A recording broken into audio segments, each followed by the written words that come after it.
आप सभी का हमारे चैनल पर बहुत बहुत स्वागत है। चलिए आज बात करते हैं हम एनपीएन तथा पीएनपी ट्रांजिस्टर में अंतर। एक बार एग्जाम में पूछा हुआ है कि इनमें क्या अंतर होता है, इसलिए ये टॉपिक मैंने अलग से बना दिया। और ये जनरल बात ही है जो आपको आती है, लेकिन अगर एग्जाम में अचानक आ जाए सामने तो फिर आप उसका उत्तर क्या लिखो ये समझ में नहीं आता है। इसलिए मैंने लिखा ये एनपीएन ट्रांजिस्टर है और ये पीएनपी ट्रांजिस्टर है। क्लियर? तो इसकी विशेषता देखिए आप कि इसमें ये कौन सा है, ये उत्सर्जक है और ये संग्राहक है। तो हमने कह दिया कि इस ट्रांजिस्टर में उत्सर्जक तथा संग्राहक एन प्रकार का अर्धचालक होता है। क्या होता है? ये एन प्रकार का अर्धचालक होता है। यहाँ बात करूँ पीएनपी की तो देखो इस ट्रांजिस्टर में उत्सर्जक तथा संग्राहक पी प्रकार का अर्धचालक होता है। ये बात आपको समझ में आ गई होगी। नंबर 2, इसमें आधार पी प्रकार का अर्धचालक होता है। बीच में आधार है, ये क्या होता है भाई? पी प्रकार का अर्धचालक होता है। और इसमें आधार एन प्रकार का अर्धचालक होता है, क्योंकि इसमें ये एन प्रकार का। तो जनरल सी बात थी जो आपको समझ में आ गई होगी। अगला टॉपिक देखिए आप, संधि ट्रांजिस्टर के प्रकार। संधि ट्रांजिस्टर दो प्रकार के होते हैं। पहला देखिए, सबसे पहला है एनपीएन ट्रांजिस्टर। एनपीएन ट्रांजिस्टर देखो, एन पी और एन ट्रांजिस्टर नाम से सब कुछ स्पष्ट हो रहा है। एन पी और एन ट्रांजिस्टर है। इसमें ये शुरू का जो पार्ट है वो तो उत्सर्जक ई का कार्य करता है, बीच वाला जो पार्ट है वो आधार बी का कार्य करता है और लास्ट वाला जो पार्ट है वो संग्राहक सी का कार्य करता है। और यहाँ पर ये जो ट्रांजिस्टर है एनपीएन ट्रांजिस्टर को हम इस प्रकार से भी रिप्रेजेंट कर सकते हैं कि ये एक गोला बनाए हम और इसमें इस प्रकार से ये सीधी लाइन खींचे और दो लाइनें यूँ खींचे और ये फर्स्ट वाली जो लाइन है ये उत्सर्जक ई का कार्य कर रही है और ये संग्राहक सी का और नीचे वाले आधार बी का। और उत्सर्जक ई वाली जो लाइन है उसके ऊपर एक तीर का निशान है। क्लियर? क्या है? ये तीर का निशान है और ये किसका काम कर रहा है? ये एनपीएन ट्रांजिस्टर का काम कर रहा है। ध्यान ये रखें आप कि जब हम एनपीएन की बात करेंगे तो तीर का निशान बाहर की ओर होगा। ठीक है। अगला टॉपिक पीएनपी का आएगा और पीएनपी में ये पी हो जाएगा, ये एन हो जाएगा, ये पी हो जाएगा और उस पोजीशन में यहाँ पर अंदर की ओर तीर का निशान रहेगा। तो पीएनपी और एनपीएन में यही फर्क है कि एनपीएन में तीर का निशान बाहर की ओर है और पीएनपी में तीर का निशान अंदर की ओर है। तो देखो, यदि पी प्रकार के अर्धचालक के बीच में पी है, पी प्रकार के अर्धचालक के दोनों ओर, दोनों साइड में एन प्रकार के अर्धचालक को जोड़ दिया जाए, एन प्रकार को जोड़ दिया जाए तो इस युक्ति को एनपीएन ट्रांजिस्टर कहते हैं। तो क्या कहते हैं? इस युक्ति को एनपीएन ट्रांजिस्टर कहते हैं। क्लियर? ये डायग्राम मैंने आपको समझाई दिया था। इसके बाद में हम बात करते हैं नंबर 2 पीएनपी ट्रांजिस्टर की। तो पीएनपी ट्रांजिस्टर क्या होता है? देखो, नाम से स्पष्ट हो जाए कि जब एन प्रकार के अर्धचालक के दोनों तरफ पी प्रकार के अर्धचालक को जोड़ दिया जाए तो इस व्यवस्था को पीएनपी ट्रांजिस्टर कहते हैं। यदि एन प्रकार के अर्धचालक के दोनों ओर पी प्रकार के अर्धचालक को जोड़ दिया जाए तो इस युक्ति को पीएनपी ट्रांजिस्टर कहते हैं। और वापस ये देखो, पी एन और पी है, सी ये इमीटर ई है, ये बेस बी, कलेक्टर सी है और इसको हम इस प्रकार से रिप्रेजेंट कर सकते हैं। इसमें देखो फर्क कुछ भी नहीं है। अब तीर का निशान अंदर की ओर हो गया है पीएनपी के लिए और एनपीएन के लिए ये तीर का निशान बाहर की ओर होता है। अब मैं बात करूं कि आप इसको याद कैसे रखोगे, निशान अंदर है या बाहर है।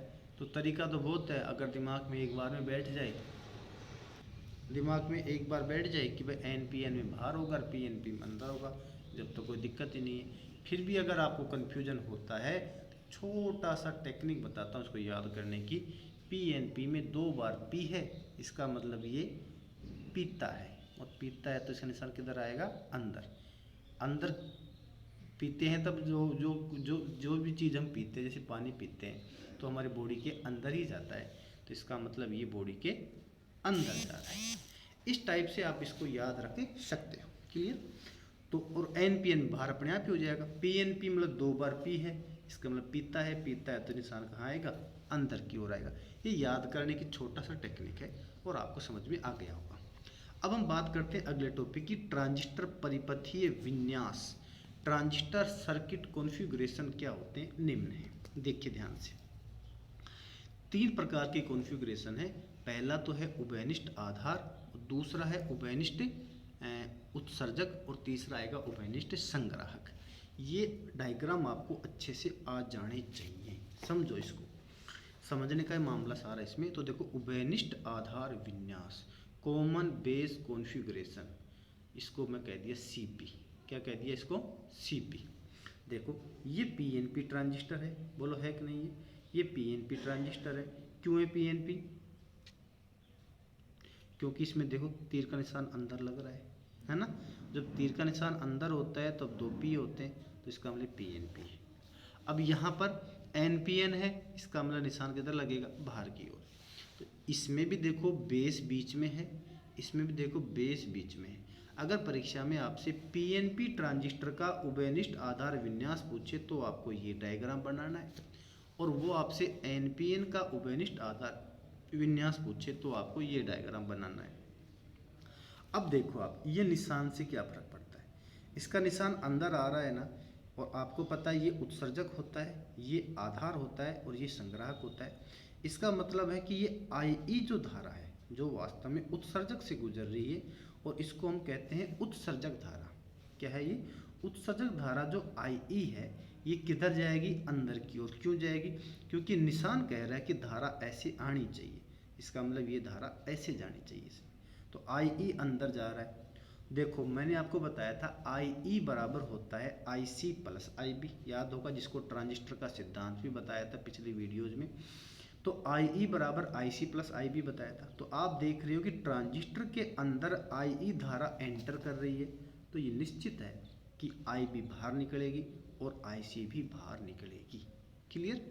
और जब देखो ये डिसाइड हो चुका है, इसका निशान देखकर मैंने आई की दिशा निर्धारित कर ली कि ये अंदर जाएगी, और जब आई अंदर जाएगी तो आई बी आई सी क्या होगी, बाहर निकलेंगी। ये बात क्लियर हो गई है।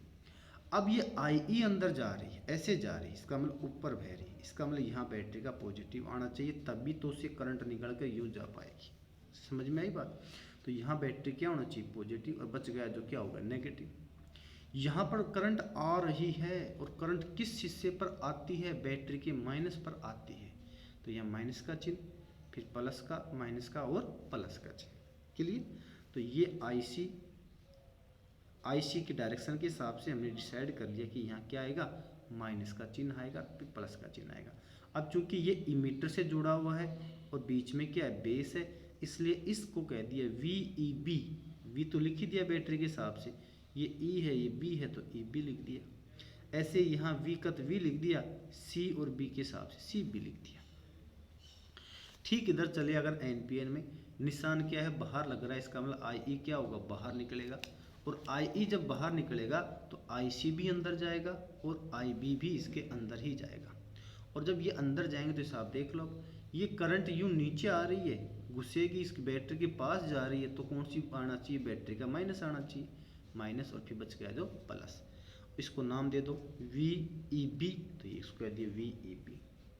इसी प्रकार यहाँ आई सी और आई बी जो है, इसकी मैं बात कर लूँ कि ये आई सी को के हिसाब से कह दिया वी सी, और वी बी के हिसाब से कह दिया बी, तो ये हो गया वी सी बी। क्यों, देखो सीधी सी बात है कि यहाँ करंट अंदर जा रही है ना, अर्थात ऐसे जा रही है, और जब करंट ऐसे जा रही है तो यहाँ बैटरी क्या आना चाहिए, पॉजिटिव आना चाहिए, तभी ऐसा हो सकता है। तो ये हो गया बैटरी का पॉजिटिव, और ये बन गया वी सी बी। आए समझ में। तो इस प्रकार से वी सी बी है और ये वी ई बी है। आगे देखते हैं।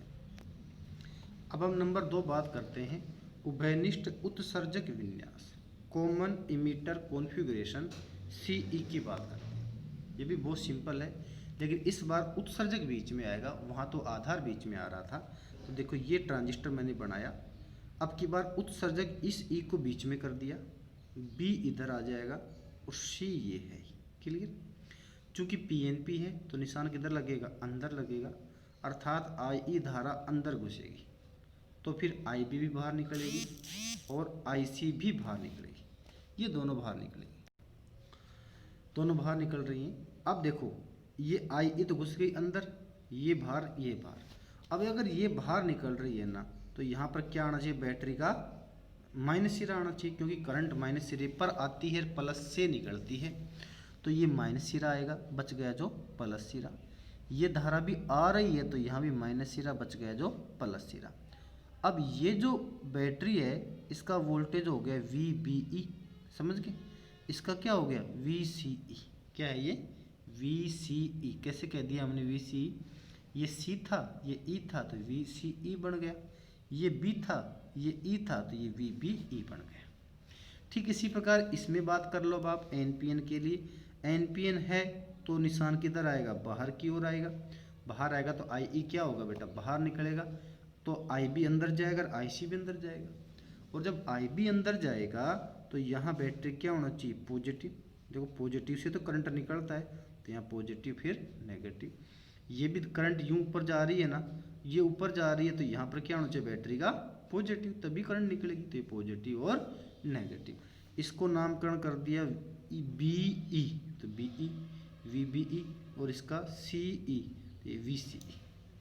क्लियर। ठीक तीसरा पार्ट है इसका, उभयनिष्ठ संग्राहक विन्यास, कॉमन कलेक्टर कॉन्फ़िगरेशन, CC की मैं बात कर लूँ। देखो आप यहाँ पर ये मेरे पास बैटरी है, क्लियर, ये PNP ट्रांजिस्टर है, और इसमें अब की बार हमें संग्राहक को बीच में रखना है। तो देखो ये संग्राहक तो हो गया बीच में, उत्सर्जक हो गया ऊपर, और बेस हो गया इधर। अब देखो PNP है तो निशान किधर रहेगा, अंदर, तो इसका मतलब करंट कहाँ जाएगी, IE तो जाएगी अंदर, और अब IE अंदर जाएगी तो IB बाहर निकलेगी, IC बाहर निकलेगी। ये करंट ऐसे आ रही है तो किस पर जाएगी, नेगेटिव सिरे पर ही जा सकती है, बच गया जो पॉजिटिव। ये करंट निकल रही है देखो ऐसे जा रही है, इसका मतलब यहाँ बैटरी का पॉजिटिव होना चाहिए, बच गया जो नेगेटिव। नाम दे दो V, इसका भी V, EC तो EC, BC तो BC। आप कहोगे फिर ये C है ना बीच वाला, वो हमेशा बाद में आता है, ये पहले ये बाद में, ये पहले ये बाद में, ठीक है। इसी प्रकार एनपीएन में बात कर लो, करंट क्या होगा, बाहर निकलेगा, अर्थात IE बाहर निकल रही है, तो IB IC अंदर जाएंगे, तो IB जब अंदर जाएगी तो यहाँ क्या आएगा, बैटरी का पॉजिटिव, बच गया जो नेगेटिव। इसी प्रकार ये IE धारा आ रही है तो यह नेगेटिव, बच गया जो पॉजिटिव। नामकरण वही VBC VEC। आगे देखिए, तो इस प्रकार से ये उभयनिष्ठ आधार, उभयनिष्ठ उत्सर्जक, उभयनिष्ठ संग्राहक के जो तीनों टॉपिक के डायग्राम थे ये कंप्लीट हो गए, और उम्मीद करता हूँ ये आपको समझ में आ गए होंगे। और अगर ये आपको समझ में आ गए हैं तो इसे हम आगे देखते हैं। आगे देखो, इसको देखिएगा। इसमें अब हम देखने जा रहे हैं, और वो है ट्रांजिस्टर के अभिलाक्षणिक वक्र, मतलब ट्रांजिस्टर करैक्टरिस्टिक कर्व। ये क्या होते हैं इसके बारे में हम देख लेते हैं कि ये कर्व क्या होते हैं। देखो, किसी अभिलाक्षणिक की बात या करैक्टरिस्टिक कर्व की बात जब भी आ जाती है तो सीधी सीधी एक ही बात स्पष्ट होती है कि उस युक्ति या उस उपकरण या उस पदार्थ के लिए विभव V तथा धारा I के बीच ग्राफ खींचने पर जो ग्राफ प्राप्त होता है उसे उसका अभिलाक्षणिक वक्र कहते हैं। तो कुल मिला की बात ये हो गई कि अभिलाक्षणिक वक्र वास्तव में उस युक्ति के लिए विभव V तथा धारा I के बीच का ग्राफ है। क्लियर। तो अब देखो, इसमें भी सिस्टम दो होते हैं। क्या, देखो पहले दो सिस्टम है। देखो आपने देखा था इसमें निवेशी और निर्गत दो चीज़ें होती हैं इसमें। एक तो निवेशी परिपथ होता है ट्रांजिस्टर में, और एक निर्गत परिपथ होता है। तो निवेशी परिपथ में निवेशी वोल्टेज के लिए बैटरी अलग से लगी थी, निर्गत परिपथ में निर्गत वोल्टेज के हिसाब से वहाँ बैटरी अलग लगी थी। इसका मतलब निवेशी परिपथ में भी बैटरी भी होगी, बैटरी है तो वोल्टेज भी है और धारा भी है। इसी प्रकार निर्गत परिपथ में भी वोल्टेज भी है और धारा भी है। इसलिए मैंने इसको क्या लिख दिया कि निवेशी धारा बट और निवेशी विभव, यहाँ लिखा निर्गत धारा और निर्गत विभव। ठीक है, पहले मैं इसको समझा देता हूँ कि ट्रांजिस्टर के निवेशी तथा निर्गत परिपथ में, निवेशी परिपथ और निर्गत परिपथ में आपको समझा चुका हूँ, परिपथ में प्रवाहित धारा तथा आरोपित विभवांतर के मध्य ग्राफ खींचने पर प्राप्त ग्राफ को ट्रांजिस्टर के अभिलाक्षणिक वक्र कहते हैं।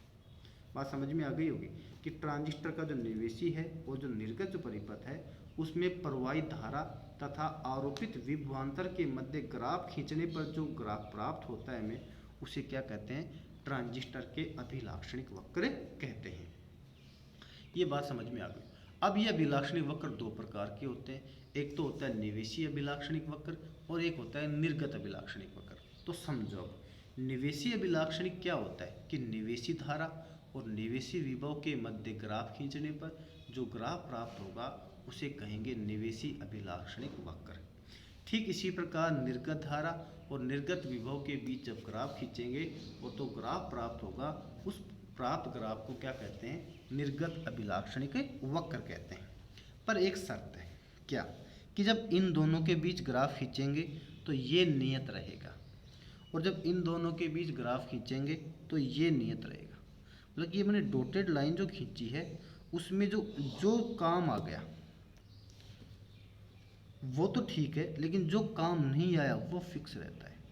तो इन दोनों का बीच ग्राफ खींचूंगा तो ये तो काम आ गया, ये बच रहा है तो ये फिक्स रहेगा। इन दोनों के बीच ग्राफ खींचूंगा तो ये तो काम आ गया, पर ये बच रहा है तो ये नियत रहेगा। ठीक है, देखो आप इसमें यह दो प्रकार का होता है। पहला देखो, निवेशी अभिलाक्षणिक, ट्रांजिस्टर की निर्गत वोल्टता को नियत रखते हुए, आगे बात, निवेशी धारा और निवेशी विभव के बीच खींचा गया ग्राफ निवेशी अभिलाक्षणिक वक्र कहलाता है। देखो निवेशी की बात कर रहा हूँ ना मैं, तो यहाँ देखो निर्गत विभव को नियत रखते हुए निवेशी धारा और निवेशी विभव के बीच खींचा गया ग्राफ क्या कहलाता है? निवेशी अभिलाक्षणिक कहलाता है। क्लियर? ठीक इसी प्रकार निर्गत अभिलाक्षणिक क्या होता है? आउटपुट कैरेक्टरिस्टिक क्या होता है? अब की बार नियत क्या रहेगा? निवेशी धारा रहेगी। तो ट्रांजिस्टर की निवेशी धारा को नियत रखते हुए निर्गत धारा तथा निर्गत विभव के मध्य खींचा गया ग्राफ क्या कहलाता है? निर्गत अभिलाक्षणिक कहलाता है। देख लो फिर वापस कि अब की बार इनके बीच ग्राफ प्लॉट करना है, तो ये निवेशी धारा को तो क्या रखना है? नियत, और निर्गत धारा और निर्गत विभव के बीच ग्राफ खींचने पर जो ग्राफ प्राप्त होता है उस ग्राफ को क्या कहते हैं? निर्गत अभिलाक्षणिक कहते हैं। क्लियर? अब आगे की बात हम अगले वीडियो में करेंगे। अगर आपको किसी प्रकार का डाउट है तो आप कमेंट सेक्शन में जाकर मुझसे पूछ सकते हैं। धन्यवाद।